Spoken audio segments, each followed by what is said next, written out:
Hello,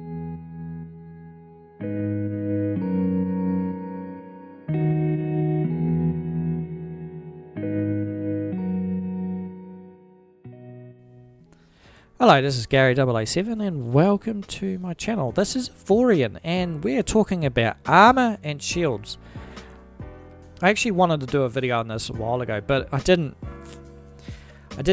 had time. So I'm making time today to sort of talk about this sort of topic. I'm only going to talk about my own experience because I can't really talk about other people's experience within the game. And so, how do you apply armor to this game? How do I apply armor to this game? And how do I apply it to my ships? So, you'll notice in some of my videos, not all of my ships have armor on them. Actually, most of them don't. And I've only featured one ship in most of my videos that have had armor on them. And this is the ship in front of you. It's not the prettiest thing in the world. It's up there with a square block, you know what I mean? Yeah, it's not a pretty sight. It's not, but that's the point though, and I'll get to it in a minute. So the game's gone through a few changes since I played. You used to be able to put shields on, and shields were quite OP. Now shields have gone through a fair bit of changes, right? So they used to be quite OP, and not a lot could get through your shields. And if it did, it really didn't bother you too much. It was sort of like, you know, you could swipe them off. And the reason why things are a little bit different now is the way pirates and Zotan attack you now. The way they've changed the combat system. And what I mean by that is, back in the day, the combat system was completely different. The pirates and Zotan, you could come into a sector, you jump into a sector, right, and you'll see a bunch of pirates. You can sort of zoom into combat, fight it out, right? And if you're taking a bit of damage, you could zoom out, and you sort of wait for your shields to recharge and all the rest of it, and you could repair your ship and all the rest of it. And the pirates could never quite catch you. They'd sort of be at standard speed, so it would be they weren't boosting to try and catch you. So you could sort of do like a zoom and boom tactic. You could zoom in, shoot, and then zoom out. And you could do it on weaker ships as well. You could get away with weaker ships, weaker builds within the game. And that was a really weak part of the game, where the AI was just not competitive enough or do enough damage to sort of keep you on your toes. Now things have changed dramatically with the AI and shield systems altogether. You've got specialized shield systems when it comes to reinforced shields against plasma, antimatter, and all the rest of it that the AI has now, and that you can now apply. Now, I don't apply any of those types of fancy shield systems. There's only two types of shield systems I do apply, and that's the shield booster and the shield reinforcer. But the shield reinforcer, I don't always do. I apply it to all of my builds. So I'll talk about that, and this is how armor comes into it. I don't always apply armor to all of my builds as well. See, the way I build my ships is I separate them all up.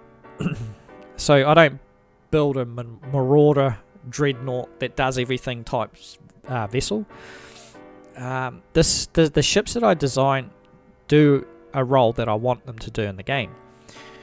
So shield reinforcers and shield boosters are really good on ships that don't carry armor. As you know, if you put a shield reinforcer on a ship, nothing can get through your shields, right? Because of the way the AI work, they basically chase you down no matter where you go.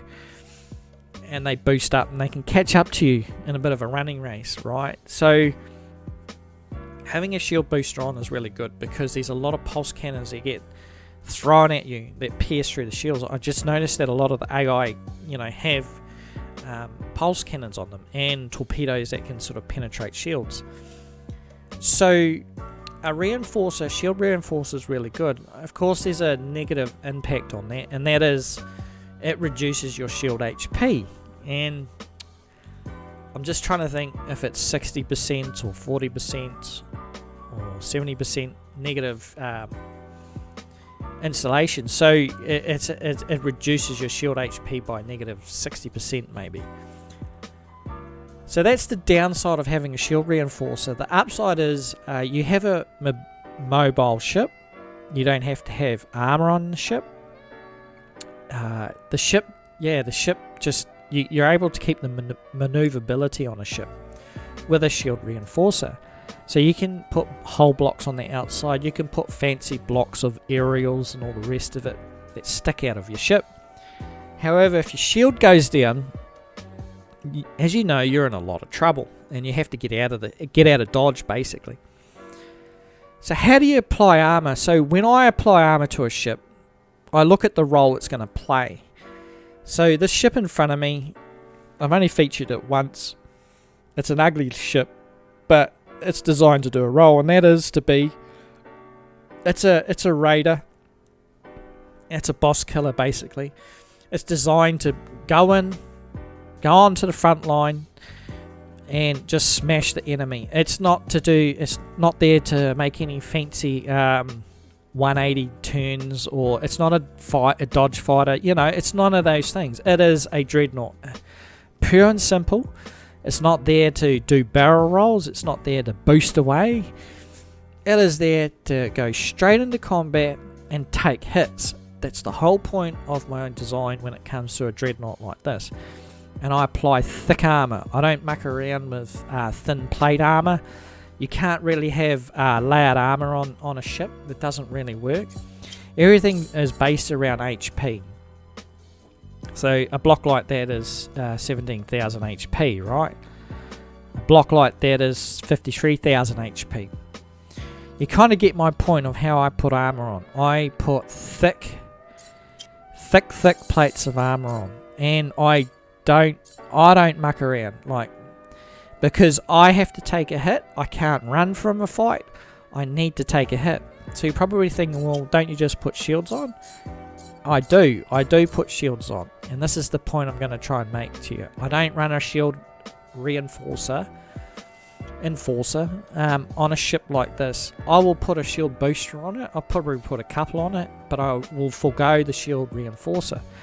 And I do this because that's what armor is for. So anything that pierces through the shields is going to hit my armor blocks, and I'm going to have edge armor on here, which is 25,000 HP, right? It's going to take the hit. This is a tank in space, basically, a big dreadnought. You know, even my turret bases on the ship, right? If I take a hit to the turret base, even them, they're 29,000, 2,916 HP. It's basically designed to soak damage up, right, all around the ship.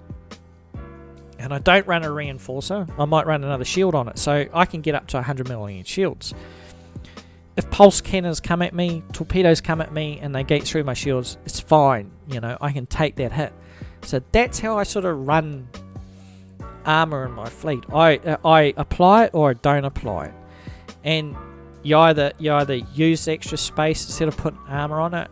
You make a lighter ship that's more maneuverable, or you apply it to a ship like this, and it just turns into a big dreadnought. So that's how I apply armor. I make sure all the bits are big blocks. So that's a big block. So when I go to merge ship, it sort of went a little bit funny, but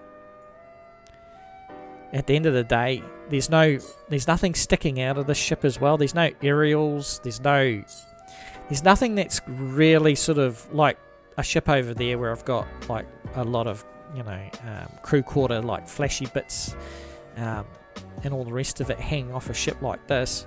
You know, I don't have it on a dreadnought when I apply armor to it, because I'm expecting to take armor. So if I've got anything sticking out of the ship, like for looks' sake, that's a potential liability to me. It's something I have to repair. So, yeah, so that's how I apply armor to my ships. I don't do 50-50.